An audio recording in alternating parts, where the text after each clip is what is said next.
కాకినాడ జిల్లా కోటనందూరు గ్రామంలో గత 18 సంవత్సరాలుగా పూజలు అందుకుంటున్న శ్రీ షిరిడి సాయిబాబా నవరాత్రులు ఆలయ కమిటీ ఆధ్వర్యంలో ఘనంగా నిర్వహించారు. కీర్తిశేషులు దాడి బాబులు బాబావారి నవరాత్రులు జరిపి బాబావారికి ప్రతిరోజు పూజాది కార్యక్రమాలు జరిపించే నవరాత్రి పర్వదినాలు పురస్కరించుకుని వారి అన్నదాన కార్యక్రమాన్ని జరిపేవారని, ఆయన బాటలో ఆయనే ఆదర్శంగా గ్రామ పెద్దలు దాతల సహకారంతో బాబావారి నవరాత్రులు నిర్వహిస్తున్నామని తెలిపారు. బాబావారి దర్శనార్థం మండల అధ్యక్షులు లగుడు శ్రీనివాస్, కోఆపరేటివ్ బ్యాంకు మాజీ చైర్మన్ గొర్లి రామచంద్రరావు, వైసీపీ నాయకులు మరియు కమిటీ సభ్యులు, తుని నియోజకవర్గ వాణిజ్య విభాగ అధ్యక్షులు Velaga Venkatakrishna, G sarpanch G Sivalakshmi, Dorababu, vice MPP K Ramanamma, Krishna భక్తులు అధిక సంఖ్యలో పాల్గొన్నారు. అందరికీ నమస్కారం. మా కోటనందూరు గ్రామంలో 1995 సంవత్సరంలో కీర్తిశేషులు శ్రీ దాడి బాబు గారు ఈ సమర్థ సద్గురు సాయిబాబా గుడి నిర్మించి ఉన్నారు. ఆయన నిర్మించి ప్రతి సంవత్సరం కూడా ఈ సాయి నవరాత్రి పూజ చేసి ప్రతి సంవత్సరం ఎంతో అంగరంగ వైభవంగా 9 రోజులు నవరాత్రి పూర్తయిన తర్వాత 10వ రోజుని ఈ భారీ అన్న సమాధానాల కార్యక్రమం జరుగుతుంది. అదే ఇది ఒక ఆనవాయితీగా జరుగుతుంది. ఆయన అనంతరం ఈ కోటనందూరు గ్రామంలో గ్రామ పెద్ద సహకారంతో మా ఈ ఆలయ కమిటీ ద్వారా ఈ గుడిలోని నవరాత్రి పూజ జరిపించి ప్రతి రోజు సుమారు 3,000 మందికి భారీగా అన్న సమాధాన కార్యక్రమం జరుగుతుంది. ఈ కార్యక్రమానికి మా కోటనందూరు గ్రామ ప్రజలు మరియు పెద్దలు అందరూ సహకారంతో దీన్ని నిర్వహిస్తున్నాము. ఇది ప్రతి సంవత్సరం అలాగే జరిపిస్తామని ఆ సాయిబాబాని కరుణకటాక్షలు మా కోటనందూరు గ్రామ ప్రజలకు అందరికీ ఉండాలని కోరుకుంటూ సాధిస్తున్నాం. అందరికీ కూడా కోటనందూరు గ్రామ ప్రజానికానికి అందరికీ కూడా నమస్కారాలు. కీర్తిశేషులు శ్రీ దాడి బాబులు గారు ఆశ సాధనతో శ్రీ షిరిడి సాయినాథుని ఆలయము నిర్మించడం జరిగింది.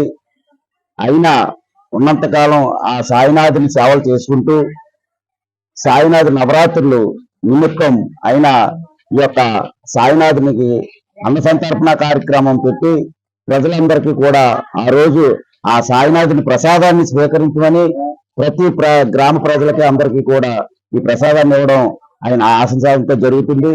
అయినా మరణించిన తర్వాత మన కోటనందూరు గ్రామ కమిటీ మన కుర్రాళ్ళందరూ కూడా ఆ యొక్క ఆనవాయితీని జరుపుకుంటూ ప్రతి సంవత్సరం ఈ యొక్క కార్యక్రమాన్ని ఈ నవరాత్రులు అయిన తర్వాత భారీగా అన్న సంతర్పణ గ్రామ ప్రజల సహకారంతో మన ఈ కమిటీ యొక్క కుర్రవాళ్ళందరూ కూడా పెద్దలందరూ కూడా ఈ అన్న సంతర్పణని చేయడం జరుగుతుంది. కావున ప్రజలందరూ కూడా ఈ ప్రసాదాన్ని స్వీకరించి ఆ సాయినాథుని ఆశీర్వాదాలు పొందాలని, పాడి పంట సురక్షితంగా అందరూ కూడా ఉండాలని చెప్పి ఆ సాయినాథుని ఆశీస్సులు ఉండాలని చెప్పి మనస్ఫూర్తిగా గ్రామ పెద్దల తరఫున అలాగే కమిటీ తరఫున కోరుకుంటూ సెలవు తీసుకుంటున్నాం. గ్రామ ప్రజలకి, గ్రామ పెద్దలకి, నమస్కారాలు. మా అన్నయ్య గారు 2003లో గుడి స్థాపించారు. అప్పటి నుంచి కూడా కంటిన్యూగా అన్నదాన కార్యక్రమం జరుగుతుంది. ఆయన ఆశీర్వదించారు. ప్రజలు కూడా మాకు బాగా సపోర్ట్ చేస్తున్నారు. ఈ కార్యక్రమం ఎలాగలా సాగాలని భగవంతుడు కోరుకుంటున్నాను. ఈ రోజు విశేషం ఏంటంటే ముఖ్యంగా సాయి నవరాత్రి. ఈ సాయిబాబా గుడి స్థాపించి ఇంచుమించుగా 18 సంవత్సరాలు అవుతుంది.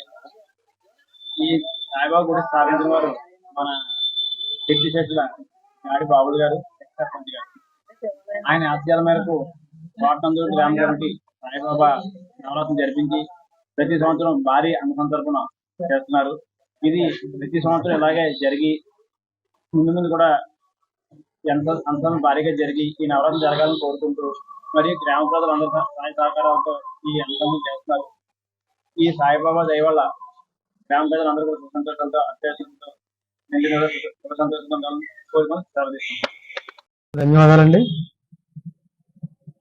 ఈ యొక్క సాయిబాబా విగ్రహములను ఈ ఆలయమును మన దాడి బాబులు గారు స్థాపించడం జరిగింది. మా అందరికీ కూడా ఆయనే గురువు రాజకీయంగా. ఎందుకనంటే మేము ఆయన పార్టీ పెట్టిన తర్వాత, మన వైఎస్ఆర్ కాంగ్రెస్ పార్టీ పెట్టిన తర్వాత మేము అందరం కూడా ఆయన వెనకాల వెళ్ళడం జరిగింది. ఆయన ఆశయాల మేరకే మేము ఈ యొక్క సాయినాథుడి అన్న సంతర్పణ అనివ్వండి, నవరాత్రులు 9 రోజులు కూడా ఎంతో గ్రాండ్ గా చేయడం జరుగుతుంది.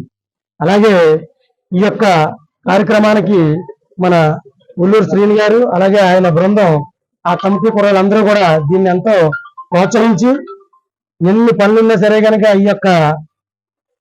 ఈ నవరాత్రులు 9 రోజులు అలాగే ఈ యొక్క సంతర్పణ రోజు కూడా ఎన్ని పనులు ఉన్నాయి కుర్రవాళ్ళందరూ కూడా కలిసి ఈ యొక్క కార్యక్రమాన్ని చాలా జయప్రదం చేయడం జరుగుతుందండి. అలాగే మన గ్రామ ప్రజలందరూ కూడా ఈ యొక్క సాయినాథుడి భోజన అన్న సంతర్పణ కార్యక్రమ ప్రసాదాన్ని స్వీకరించి అలాగే పాడి పంటలు అందరూ కూడా బాగుండాలని చెప్పేసి సభాముఖంగా తెలియజేయడం జరుగుతుందండి.